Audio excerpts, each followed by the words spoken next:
Hey guys, so for our next part of this chapter, we've been talking a lot about privacy codes and detection codes and that kinds of things, but I'm actually excited for this next part. For the next three sections, we're going to be learning about different types of code breaking and different ways to actually put in these codes to try to encrypt certain things. And that's a really common and important feature. We use privacy codes to encrypt lots of different really secure and important information so that we don't have that leak out. And we'll be talking about that a little bit. Uh, Specifically, we're going to look at two different ciphers or two different types of ciphers today. And then we will go into a few more later on. So this idea of making and cracking these privacy codes is called cryptography. So it's basically the study of different types of ciphers and the different types of privacy code models. A cipher specifically is a type of privacy code. So it's a coding model that uses replacement. So it replaces each letter of a message with another letter or another character. So it's a really common type of way to encode or code information so that people don't know the message that you're actually trying to say. So in actuality, the historic context for this is using in a lot of wars. So a lot of times they use this as a Caesar cipher. So Caesar ciphers, is a hard word to say, was originally created by Julius Caesar, obviously, and it is a substitution cipher. It replaces each letter with another one, but specifically in this sequential order. So you might have seen this one or used this one before. It was originally we used to encrypt military messages so that enemies wouldn't stumble upon these different confidential plans about where something was happening or when something was happening. So it was to try to all make that really confidential, and so only the right eyes actually saw it, and you had to decode it in a particular way. So it's actually a pretty basic cipher. So what happens is that you shift the alphabet over a certain number, and that is represented with a certain shift number, and so that each letter becomes a new letter in your cipher. So you can look at it vertically like this, horizontally like this, or you can look at it with this disk. So we're going to look at both. I've created a disk for myself, and I'll show you. And I put the actual one that you, if you wanted to create your own, you could print this out, or you could just create your own also and kind of space it out nicely. There's lots of different videos on how to create your own Caesar cipher, so you can do that. But I posted one so you could print out this piece. And then I just poked a hole through both of these here in the center. And then you can connect it with, I don't have, in quarantine right now, I don't really have a ton. So I use just a paper clip. So I could connect it together, and so I could actually shift it and move it around and have it so that I don't have to do that. But you don't necessarily need something to connect them. You can just shift it yourself if you want to. So anyway, how this works is that these coded or these original text alphabet is shifted over, and so then you code it into a new text. So this will say, and it depends, it's a little bit ambiguous on where to shift and how to shift. And it really does depend on what you look at. So I'm going to do it the way the book does it, even though they are a little ambiguous and they are a little inconsistent with how they do this. But I'm going to do it in this way so that way you can accomplish your homework problems and get the right answer. So this top part is going to end up being your coded text. And the bottom part here is going to be your original text.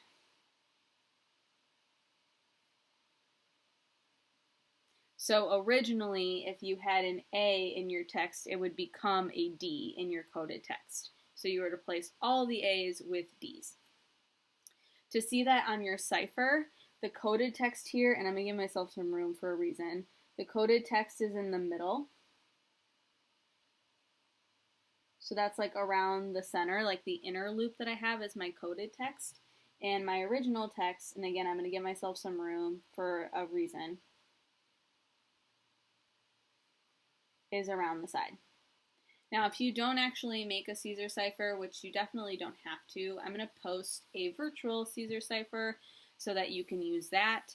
I would be careful to use the one that I have specifically, just because there are lots of different ways that you can do this and lots of different ways that we say a shift of something, and it could mean, you know, rotating it clockwise or counterclockwise, and it's really ambiguous the way, or, you know, it's not something that's a standard. So I'm going to do it the way that, you know, you have to do it, but that means that I found a cipher that goes in this way, and so I'm going to post that one so you don't get confused.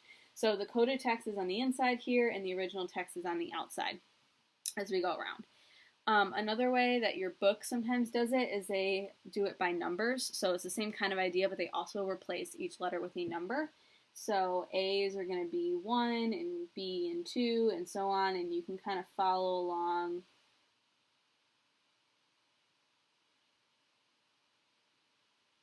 I'm not going to do it all, but I'm going to at least go up to 14 or 15 for a reason. But you could keep going all the way around, and then same thing on the inside. You could replace these instead of like A becoming or A becoming D. You could have 1 become 4 as well. So you could correspond all these with a number as well on the inside. And sometimes or like the one problems in your book do that too. So that's at least how that kind of works out. Okay, so you rotate or you shift the original text over, the alphabet over, however many units. And then all the stuff at the end that you have that would be off the graph kind of wrap around and they become back to the original. So this X would be the next one in your series, which is going to be A. And you can see that here too. So like your original text of, or your original text of X becomes A. You can kind of see that. And B becomes Y, and C becomes Z. So that's why it's kind of like this circle idea, because it like wraps around to the beginning and it creates that cyclical idea. So the original word then, code, if I'm using my cipher wheel, and this is kind of shifted in the correct way, my cipher wheel for code, C would become F, O would become R, D would become G, and E would become H. And I also want to do it in the number way too. So sometimes the word code will be represented as 3, 15, 4, 5. Which are just the numbers that go along with the alphabet. So C is 3 and O here is 15. And so that might become then also specific letter or specific numbers that go along with it. So F here is 6. R is 18 if you kept going and counted. G is 7 if you pull that off the list, and then H is 8. And so there is kind of this pattern that goes along with the shift in the cipher. So if you notice between all these different numbers, we're increasing by the same amount, so we're increasing by 3. So this actually represents a shift of 3. Okay, so to actually go about your shift, this shift is how many rotations.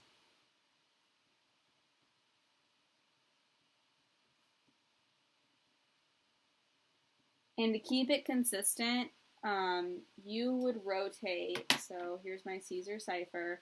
What I want to do is I want to rotate the outer circle, which is my original text. I want to rotate it to the right, so clockwise, however many times, to like my shift number. So here's my original. I want to rotate the outside 1, 2, 3 shift, or 3 units. And so now my original text A becomes D, my original text C becomes F, so everything aligns correctly. So I'm going to write that down. So it's how many rotations in your outer circle clockwise. So in the virtual one, you can use that too. You can rotate that virtual one however many times, and so that way you can match those up. So with all that being said, Caesar ciphers actually are pretty easy to crack because every letter is getting replaced by the same thing, and it's in this like cyclical pattern. So like once you found the pattern for one, then you found the pattern for everything. So they're pretty easy to crack. Oh shoot, I meant to put this down. How many rotations? Well, I kind of wrote that above, so we'll just leave that. It's how many rotations clockwise in the outer circle.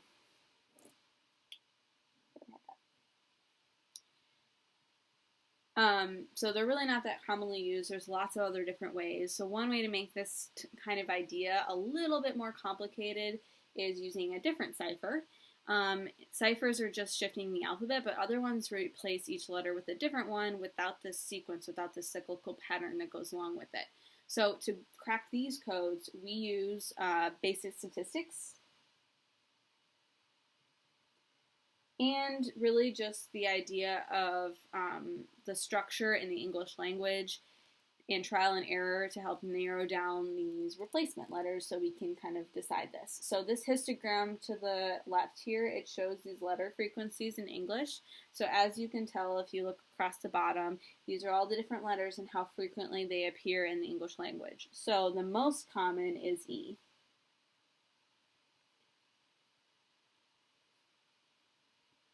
Followed by a few other things and a few other vowels, but also some really common consonants, like T is really commonly used in the English language. A obviously is really commonly used, but E is the most common. So when you're trying to crack something and you're looking at these different either symbols or numbers or different letters that might represent something, looking for the most common one might help you or give you some indication in what letters what. Now, it's not foolproof. It's possible that in a particular string, like if I wrote down Mississippi or something, that obviously doesn't have any E's in it, so it wouldn't be like, you wouldn't look at the most common letter and just replace it with E. So it does take a little bit more, but statistically speaking, if you have a string, a sentence, in a typical English language, the most common letter that would be used is E. So it helps you at least narrow some ideas in. So to look at that a little bit further, there are different types of substitution ciphers, and we'll look at this one, and I gave you some hints. So G here is getting replaced with P. So anywhere that you see a G in our sequence, we're replacing it with P. So I'm going to go ahead and fill that in. And then you can fill in the rest as well, where that E is getting replaced with R, and then C is replaced with Y. So I'm going to actually pause my video and fill that in, and you can fill that in too and kind of pause, and then we'll get back to it here in just a second. Okay, so I put on my hints here. So the next step to decode these messages with this substitution is try to come up with all the other versions for it. So what I would do is I would look at the structure of what we see here and what things could be and couldn't be. So for example, like this word right here, it has this apostrophe K, which could mean it could be a couple different things, but most likely the words that end in apostrophe something, that probably means that this K is an S. So something in like a plural form. So that means that everywhere that I see K, I'm also going to replace with an S so that I can get maybe a better look at what this might be. I think that's on my, oh, here too. And then I'll look at like the other structural things that can give me some ideas on what other substitutions could be made. So for example, I see a single letter here D and I see a single letter here V. Both those mean that like either D is I or D is A, because there are only two words that can be represented as a single letter, I and A.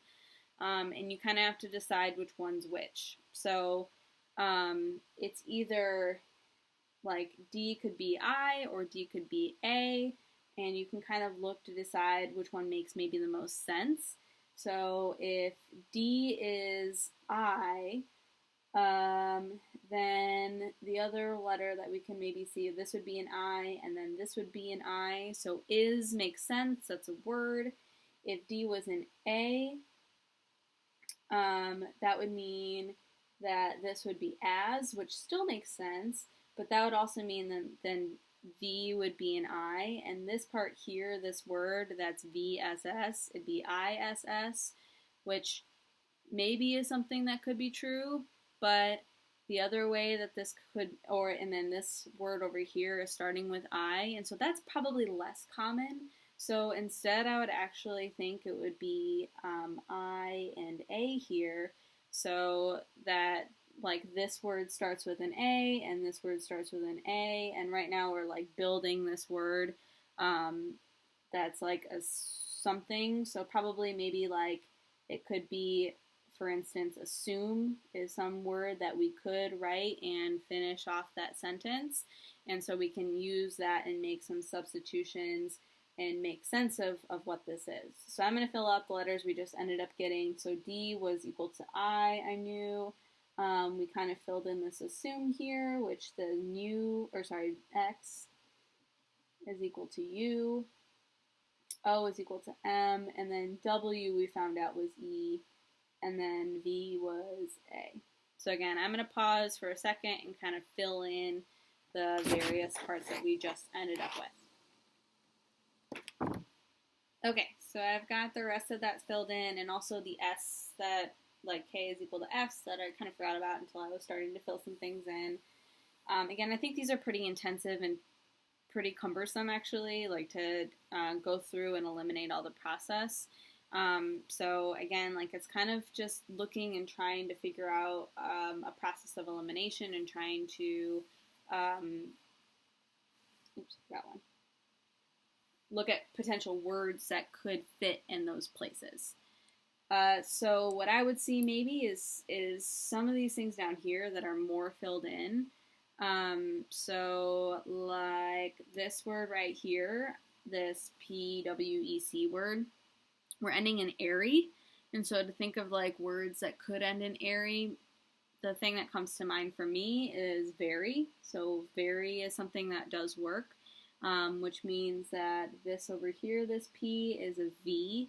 I don't think there's any more, but you could double check and to make sure that any P's that we had would be replaced with V. And so I have something that's very something, or is pi. And so again, like it does take a little bit of a trick to the eye, but you can maybe see some of the things that might fit, and kind of combining it with things, especially like maybe up here, which is looking at starting and ending in the same letter.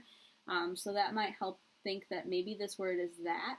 So maybe F is T, which actually gives us quite a bit because a T is a really common letter, and again, it's using that statistical analysis for it. So we've got another T down here, we've got another T here, we've got a T here. Any other F's that I can see? I don't think so. And so this Y again, I'm going to say is an H, and that makes sense. I've got math over here. What else? Any other Y's? I don't think so. And so again, like now this is like something is pie, and this would probably then be a D for dessert is pies. And so every T that we have is D, which we don't have very many because we're kind of close to solving and cracking this puzzle. So kind of looking at this looks to me like it would end up being favorite. And so now N is O. And B is F. And that makes sense. I've got professor's very favorite dessert is pie, and it's assuming that a math professor's favorite dessert is pie. And so now we have to kind of consider what these would be. And so again, it takes a little bit, but maybe this would be like, looks like O-U-D. So there's lots of words that have like that O-U-D, like should, or in this case, like would make sense. And then that gives this to be an L, and so that kind of falls into place with this being a W. So I would always assume that a math professor's very favorite dessert is pie. And it's kind of silly and whatever, but these kind of decoding ciphers, again, are really cumbersome, but it's that idea of looking kind of at structure and looking at statistics to try to help with that. Two more, and for these ones, they're both Caesar shifts. They're a lot faster, and it tells us the Caesar shift for this one at least, and it says it's of 3. So again, if you have made a Caesar cipher, if you've paused and kind of constructed that, you can use that. But if not, you can kind of pull up the virtual Caesar shift and kind of work with me here. So it says that we have a Caesar shift of 3. So a Caesar shift of 3 means that I rotate my outer circle 3 units to, or clockwise to the right. So 1, 2, and 3. So A should line up with D. So this is the same Caesar shift that we actually did already. Again, our original text is on the outside, and we've got the decoded, or it's the cipher or the coded text on the inside. And so what we actually have is the coded text, and we're working backwards to come up with the original text. So our first value here is D. That's going to be the coded version on the inside. So we work backwards and realize that D was A, E was B, X was U, O was L twice, G is D, R is, sorry, you can't see that, R is O, C is Z, H is E, and U is R. So a bulldozer. Pretty funny. So kind of goofy one. What do you call sleeping? Okay, next one says that we are an unknown Caesar cipher, or Caesar shift. And so again, I'm kind of lining them up originally. And this is another one that's kind of a combination of the substitution cipher and a Caesar cipher.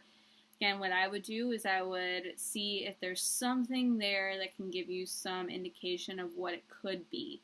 So, for example, this apostrophe W could be like a T, because it could be like can't as a word, or it could be an S here, and something apostrophe S as a word. And so right now, like, we don't know exactly what it would be, but we can maybe at least do a couple and see if things make sense. So one option is that W is T. So that would mean that W in the encoded text is now representing T. So I'm going to rotate that so that that matches up. And you don't necessarily have to do the whole cipher, but you can do a couple to see if things might make sense. So like I'm going to do this next word just because I see it here. So these would be the encoded messages. So that would be Y represents V, W represents T, and I would represent F. So our word here would be VTF, which is not a word. That doesn't make sense. So like apostrophe T doesn't really make a ton of sense. It doesn't fit with this cipher. So instead, what if that W actually represented S? So I'm going to shift one more over here and see if that might make sense. So again, like this Y then was representing U in this case. The W represents S in this case, and the I represents E. So U-S-E, that spells use. So that makes actually more sense for our shift. And so now we can kind of put some things in. So W is S, and I'm actually going to do it throughout just so I don't have to keep looking it up. I've got that in lots of different places. S in the encoded represents O. another one.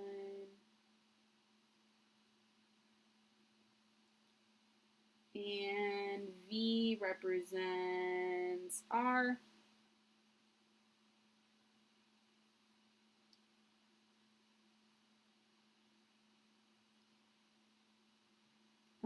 C is Y, so looking like we're actually getting some words here. That's good. I don't think we have any other C's. So P represents, where is that? P represents L. I is E. And X is T. And we already did this one. We said it was U's. And again, like some of these, we already have doubles too. We've already looked up these words before, but maybe not all of them, or you can just keep going. So G is C here. M is I. T is P. L is H. G is F, or J is F, excuse me. Q is M. R is N. A is W. And then R we already got here is N. So sorry, let's use ciphers from now on. I think that these substitution ciphers where you don't actually know can be really challenging, especially because if you do end up like picking the wrong letter here, you end up having to like erase everything and redo it, or you might not actually like put them in all at the same time, which means that you are missing words that have formed.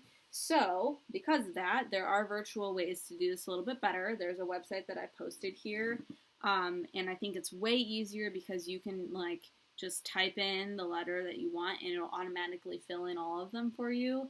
And if you do want to change one because it didn't end up making sense, you can just backspace and I'll delete them all, and then you can put the new one in. So instead of actually doing these by hand, I just want you to do another couple just so you can get the feel for it. So go to that website and then just do two to help you with like kind of aiding in this process. And once you've done one, you can just copy it down in this space so you have another example to put in your notes. Or honestly, because we're doing all these things virtually anyway, just do a couple and so you can get the feel for that. Okay? Let me know if you have any questions, especially on the cipher wheel. I know that some of these things can be a little bit confusing. And then don't forget, I told you and warned you already, but at the front here, when we did these numbers to numbers, your book does that. It gives you the number version for it. So on my cipher wheel that I created, I put all the numbers on there so I could really easily match it up. So for example, in this cipher, the cipher shift that I have, like the number 6, if it was the coded version, would represent B here. So if I said decode this message and it was like 699 or something, that would be BEE. So it would represent B or something. So that can kind of help you with that. And also, because some of these things do rotate different ways, if at any point you're rotating, you're like, I think I'm rotating it clockwise or counterclockwise or whatever, and it doesn't make any sense, you probably just rotated the wrong way. So like try the other way, like rotate 3 clockwise instead, or if you ended up rotating the inner circle clockwise instead of the outer circle clockwise, like just play with it a little bit and see if you can come up with a word, because as soon as you come up with a word, you've cracked it and you understood how to rotate it.